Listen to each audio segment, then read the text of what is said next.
আসসালামু আলাইকুম। আজকে হচ্ছে একটা নিউজ দেখে সবচেয়ে বিব্রতকর এবং সবচেয়ে এই খারাপ লাগতেছে আর কি, যে একজন মুসলিম বিশ্বের নেতা ইব্রাহিম রাইসি বিমান দুর্ঘটনায় হচ্ছে মৃত্যুবরণ করেন। আসলে প্রত্যেকটা মানুষকেই তার ওই শেষ গন্তব্যস্থলে পৌঁছাতে হবে, সেটা হচ্ছে মৃত্যু।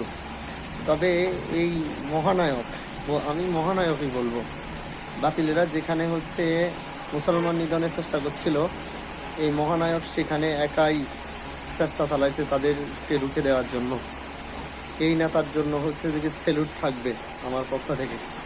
আর যদিও হচ্ছে যে লোকটা শিয়া সম্প্রদায়ের, সেটা একান্তই তার তার হচ্ছে ব্যক্তিগত বিষয়। আবার এরকম বিষয় আছে যে একটা মানুষ মারা গেছে, নিশ্চয়ই সে তার কৃতকর্মের কাছে পৌঁছাই গেছে, তাকে গালি দেওয়ার কোনো প্রয়োজন নেই।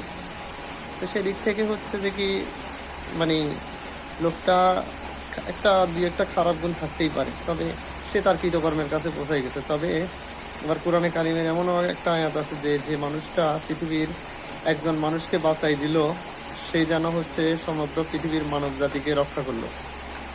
তো এই দিক থেকেও সে একটা ভালো গুণের অধিকারী ছিল, কারণ সেই দেশে হচ্ছে যে দেশগুলোতে মুসলমান নিধন চলে, যেমন প্যালেস্টাইনে, এই লোকটা একাই হচ্ছে তাদের পক্ষে সাপোর্ট করে গেছে।